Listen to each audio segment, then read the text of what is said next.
The early signing period, less than 2 weeks away. Some news on high priority targets for the Ducks. And first and foremost, what do we need from Will Stein as a recruiter? Here we go.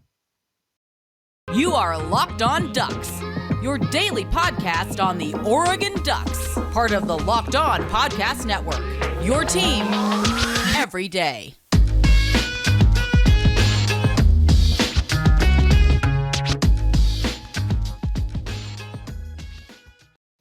Yes, it is that time once again for Locked On Ducks. I'm your host, Spencer McLaughlin. Thank you so much for making this your first listen or your first view of the day if you're watching on YouTube. Part of the Locked On Podcast Network, your number one source to stay up to date with the Ducks. Please continue to like, comment, subscribe wherever you listen to or watch this show. I greatly appreciate all of you who have us really close on the YouTube side to 1,700 subscriptions. Eternally grateful for all of you Duck fans out there, as well as to our Locked On Recruiting insider, John Garcia Jr. It is a busy season for you, my man, and it's great to have you on the show as always. Yes, sir. 2 weeks from signing day, as we record this, portal has opened. So coaching carousel still spinning. I saw Jeff Brom to Louisville, which was bound to happen at some point. So yeah, it's a busy time, but it's fun. And perhaps an encouraging sign for those Duck fans who are looking at Will Stein and saying, well, if he's really good and has a lot of success, would he get lured away? He's a Louisville grad, so the Louisville head coaching gig being filled by somebody else, perhaps a good sign for the Ducks. And I don't think if you're the OC at Oregon, even as a graduate of Louisville, you would make a lateral move on that front. But I want to talk about him first, John, because he was, I won't say plucked out of complete obscurity, but it was not a hot name flying around message boards and articles. I hadn't talked about him here on the show. I hadn't really heard that much about him, but I like what I've seen from a schematical standpoint. The results at UTSA are very good. But what do you know about him as a recruiter? I know that I'm expecting the Ducks to continue this trajectory in Texas, right? This is something we have seen consistently over the last few cycles. Hey, David Hicks is still out there at the end of this 2023 cycle. But look, two things you got to do as the OC at Oregon. High-flying offense with a lot of points. That box is checked.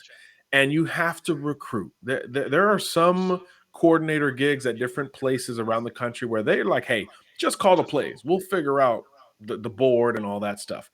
At Oregon, because you can't recruit locally and your competition in the conference has increased in a very strong way over the last, I'd say, 18 months, you have to recruit and recruit well and or nationally. So those boxes are both checked with Will Stein. And he also fits this kind of youth movement under Dan Lanning. There have been a lot of exciting young hires in college football, and Lanning has been in and around many of them. So I thought it could have been very easy for him to go to convention after losing Kenny Dillingham to Arizona State and say, hey, let's go get a name that everyone knows with ties to the Pac-12, blah, blah, blah.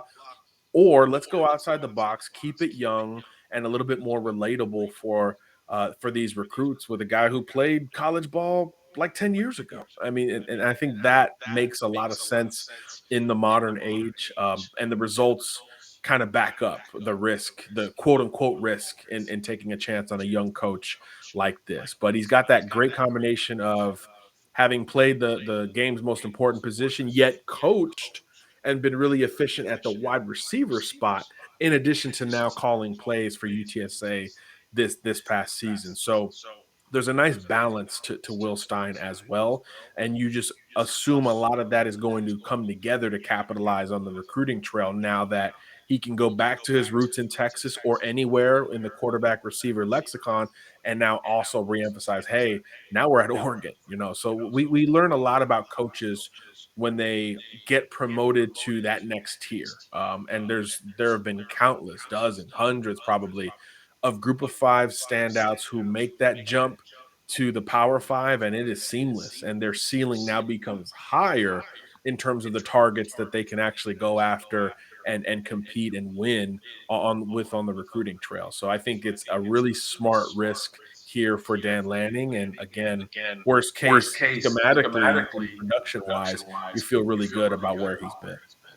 Do you feel like he needs to be someone who recruits at just the highest of high levels to bring in players in future recruiting classes like Dante Moore or Jurion Dickey, which, hopefully both of those guys stay committed to the Ducks. We've talked about that a good amount here on the show. Seems like they'll be in good position to retain the 2 5-stars in this class. But is that a need? Is that an expectation for Dan Lanning in making this hire, or would it just be an added perk if he's able to bring in that caliber of player on his own as a primary recruiter, as say Kenny Dillingham was for Dante Moore? I don't think it has to be that simple. You're going to get the benefit of the doubt from recruits, though. Kids are going to look at your production and your history, just like we are talking about it right now, in trying to figure out who you are and what you can do. I think, if anything, this gives Stein a bit of an advantage because he can play the best of both worlds. Hey, now I'm at Oregon, right? My ceiling is higher for more targets, more high level targets. Or conversely, hey, I've found diamonds in the rough. I have developed big time wide receivers and quarterbacks, by the way.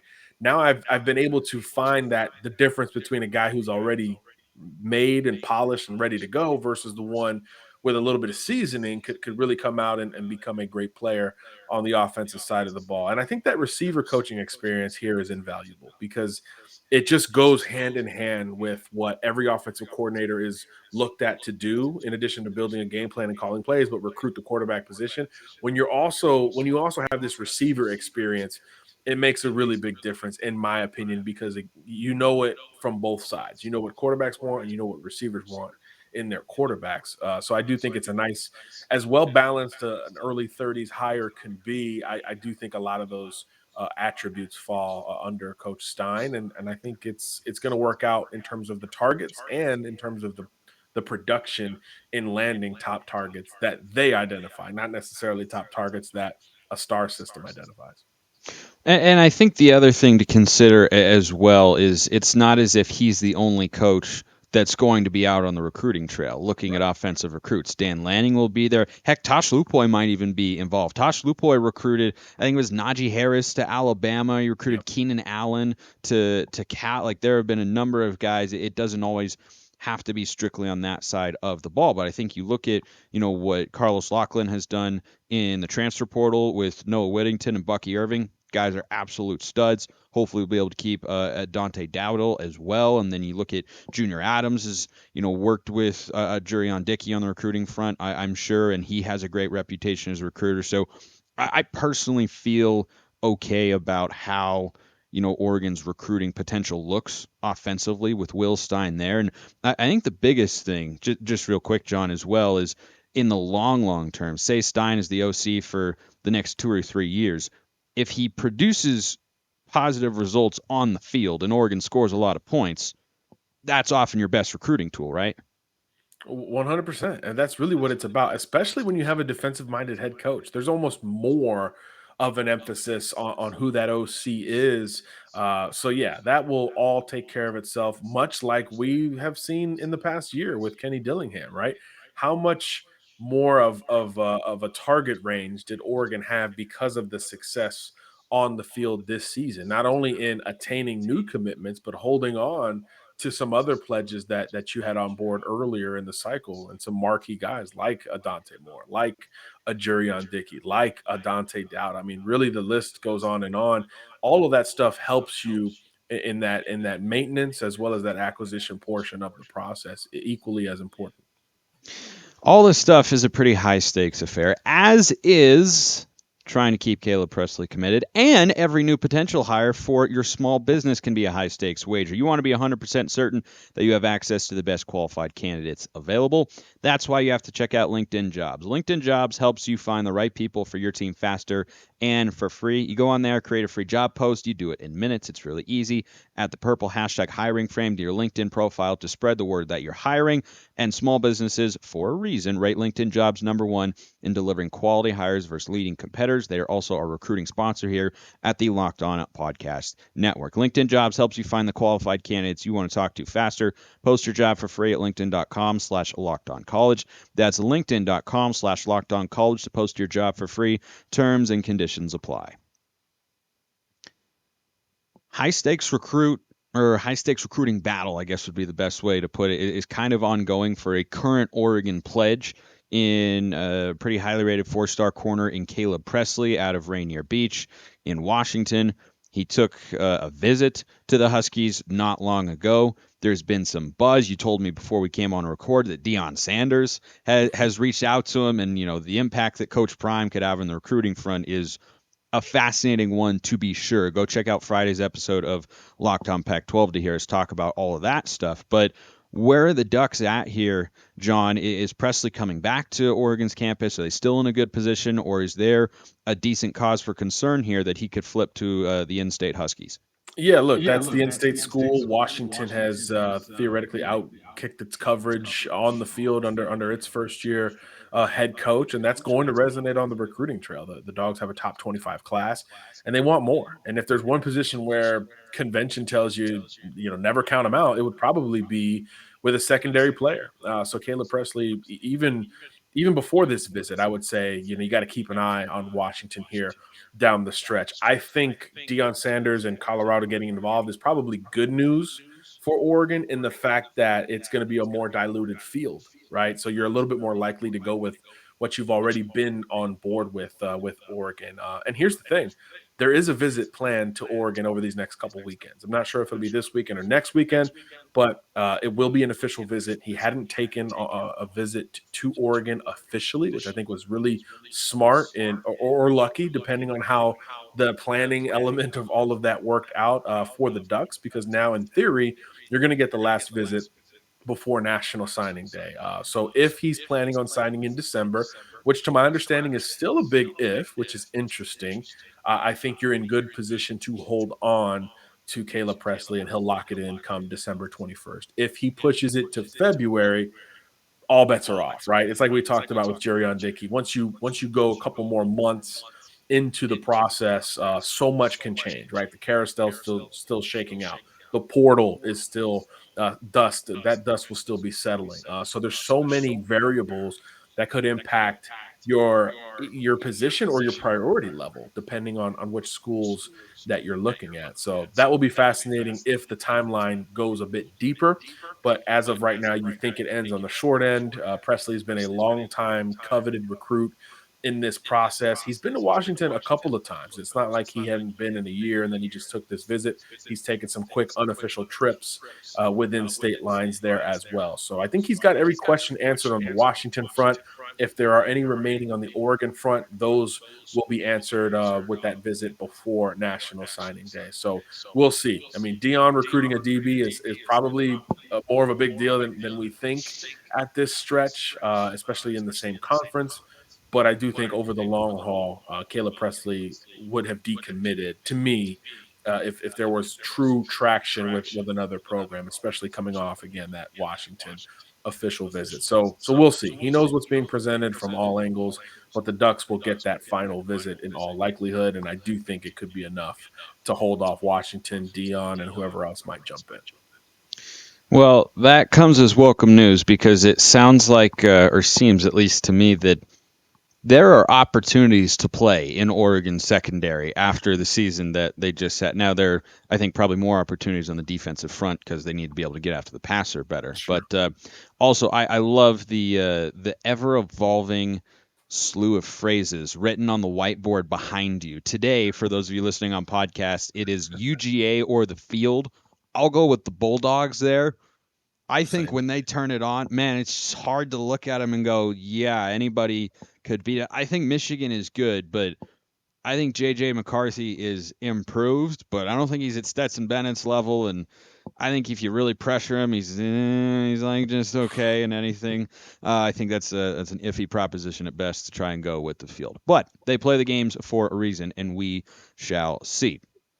Oregon got some less than ideal recruiting news lately, and the offensive line has been a position of, we'll say, interest in this cycle because of the number of bodies they're about to lose. Bram Walden went into the transfer portal, which I was kind of bummed about. I thought that was a guy who might be a starter down the line. I mean, maybe not in 2022 because he's a guard, and you've got Marcus Harper, you got Jackson Powers Johnson, but I'd rather have more bodies there than not. There's still some offensive linemen with promise in this class, but what do you make of the Ducks missing out on Spencer Fano and him choosing Utah fresh off the Utes Pac-12 championship run? Yeah, well, understandable from the optics perspective, right? In-state school, coming off another Pac-12 title. His brother at BYU went into the portal, I think the day before. So Mm. maybe Utah becomes the favorite for Logan as well. So that'll be fascinating on its own end, and I think it also tells part of the reason why Oregon loaded up on the offensive line before these final decisions from Fano and Okunlola came down the pike. There was almost a built-in protection in taking 5 offensive linemen at really 5 different points in the recruiting process, right? You've got great, developed, polished offensive linemen. You've got raw. We'll see down the line how good they are, linemen in this class, but you've got 5. And I think that was really the goal of this Oregon recruiting class, to bring in an entire theoretical offensive line. Adrian Clem has done that. It took a while. There was 0 O-line commits for quite a while in this class, but Oregon, once it got going in a hurry at the position. So Fano and Okunlola would be viewed a little bit more as icing on the cake, as opposed to you gotta bring them in from a numbers perspective. So it's a miss. I'm a little bit surprised. I thought Michigan and Clemson in particular taking their late shots would really slow this thing down, but he actually sped it up and committed well before the early signing period. So I think sometimes, again, you can take trips to other schools and it could confirm, hey, I need to go. I need to stay home. I need to stay in Utah. This is where I want to be. So I think that, combined with his brother in the portal now, which is something I know we'll talk about a little bit later with another recruit, that stuff matters in this day and age. This player empowerment and movement era is allowing for some ambitious collaborations between family, friends, and folks who know each other. And the business side of it says, "Hey, let's partner up if we can down the line." Not saying, again, his brother's a lock to Utah, but now I would think that's a much more of a possibility than I did a week ago, even. I've heard, speaking of offensive linemen, just like a little bit of buzz, few whispers, few birdies out there, a couple ravens if we're in the Game of Thrones setting, about Caden Proctor. Is there anything that you've heard on that front? I see him just every now and then get tossed around. He's the number 1 offensive tackle in the class. Like Josh Connerly, he'd be an instant impact sort of guy. Is there any legitimacy to that as the Ducks look to continue to build in the trenches? Look, he visited recently. I know that was a very big deal, kind of a surprise visitor when he took the trip out west. Iowa kid though. Iowa's done a really good job of keeping those kids home. But the difference is most of them haven't taken visits after that verbal commitment. So there's certainly some worry there from the Iowa side of things. And it's not just Oregon. Alabama's been involved. Deion Sanders offered him at Colorado, so Of that could course be he did. something here Of course he did. He's down he's the Coach Prime. stretch. That's what he does. Right. But look, Oregon, I do think is the biggest threat to Iowa should he look to back off of that Hawkeye pledge. But look, it's not like Iowa's presenting something differently now than they were the moment they offered, Caden Proctor. So I think it's probably more likely he sticks with Iowa than makes a decision anywhere else. But if he does decide to move on, I do put Oregon in pole position among the other contenders for the big physical and like you said, ready-made offensive lineman in Caden Proctor. And that would really help fill out Oregon's offensive line, particularly at the tackle position, because that's where Yeah, they're kind of missing the most bodies. Davey Uli, I think, correct me if I'm wrong, is a little bit more of a guard type, and Marcus Harper, Jackson Powers Johnson, those guys play on the interior. You've got Connerly at 1 tackle, but with Big Sala out of eligibility after this year, that's kind of the biggest question for Oregon on the offensive line, in addition to who's going to play center. I mean, Alex Forsyth has been there for, I believe, 18, 17 years or so, snapping the ball back approximately. to Oregon quarterbacks. Yeah, something like that. But what about that big fish on the defensive line that we've talked about many times? Is Matayo Uiagalelei a package deal with his brother? We'll ask John that question after we talk about Bet Online, your number one source for sports betting info, stats, news, and analysis. Get the latest odds and trends for every professional and amateur league out there, from football to basketball to soccer and esports. We've got it all at betonline.net. And if you love sports podcasts, you can find those at BetOnline as well. We're always the fastest and easiest way to get your betting fix. Head to the website today or use your mobile device to learn more. BetOnline is where the game starts. So many rumors flying around, and I'll be talking tomorrow on the show about the prospect of Oregon potentially adding DJU if Bo Nix ends up not returning to the Ducks. But John, is there any indication that in order to get Matayo, you have to also get DJ in the portal? Because Clemson was never a top option, hasn't been for Matayo. It's been Oregon, it's been USC, it's been Ohio State, a sprinkle of Alabama and Georgia in there. But has that changed? No, yeah, Clemson was always kind of almost a courtesy in this recruitment. It has felt like the big three have been Oregon, USC, and Ohio State. I think Georgia is going to make a run here. What's interesting about their angle is that Mateo reached out to Georgia to kind of kickstart the potential visit momentum. So that's going to be a thing. I don't think Georgia's in the market for a transfer quarterback. They've got a bunch on their roster, but you never know. You never know with Kirby Smart and company. Obviously, elite recruiters down in Athens, and the defending champs to boot. But I don't know. I don't know if this is a package deal. There are some schools that make sense and some that don't for DJ. I do think Oregon could be on the plus side of that if Bo moves on. I don't know what that says about the rest of the quarterbacking roster, but I don't know how this staff feels about that quarterbacking roster. Not to mention, you just brought in a new offensive coordinator who's going to come in and give everybody that clean slate if Nix indeed moves on to play professional ball somewhere. So I think that is where, if there is a package deal, Oregon becomes the most interesting spot. Again, Ohio State has quarterbacks on deck. USC's got Caleb Williams coming back. That one is very much out of the question in that regard. So, And they've got Malachi Nelson coming in the class of 2023 as well. right, pretty darn good on both ends there. So, if the package deal scenario works out, and Nix moves on, yeah, Oregon's the first school we got to talk about in this conversation. I think there's been UCLA buzz for DJ, but Yep. none for Mateo. And the leanings towards USC, if he was going to stay home, were pretty strong in this Mateo recruitment. So I'm not sure going to the rival would make a lot of sense in that regard. If anything, it'd be fun to watch Mateo versus DJ at one point, which of course you could get at many Pac-12 schools. So yeah, I'm not sure on the package deal status as much as the Ducks aren't sure if Bo Nix is coming back. But if both scenarios were to play out that way, Oregon becomes the school to watch for both, because you could see Oregon winning each individually.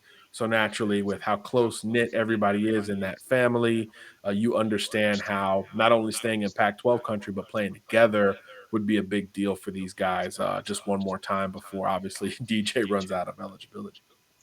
So not a package deal for sure, but both could, in theory, end up at Oregon. It would just be they'd be separate commitments there. The prospect of sacking your brother, though, in college football, just sounds too much fun. So yeah, sign me up. Sign me up. That's what I'm saying. I think that's probably where they'll go. But always great to talk to John Garcia Jr., our recruiting insider here at the Locked On Network. It is a busy season. I mean, basically from now until February, and then beyond. I mean, the only like non quote unquote busy season is is like June, right? I mean, when there's a dead period, like that's basically the coaches only take time. their one vacation and that's it. But look, Yeah. the kids are never on vacation, right? So the kids will push us and get us to get into the keyboard more than not. But that's what we signed up for. And this time of year is the payoff, right? We get all the answers to all the questions. Who's taking what job, which kid's leaning where, all that dust settles in the next couple of weeks. So sign me up for that, the kind of the finality part of it as well. Well, hopefully the dust settles in a nice, clean, even way for the Ducks. Whatever happens, we will, of course, continue to talk to John. Good to see you as always, my man. Yes, sir. Likewise. I appreciate everyone listening. Have a wonderful rest of your day. And as always, go Ducks.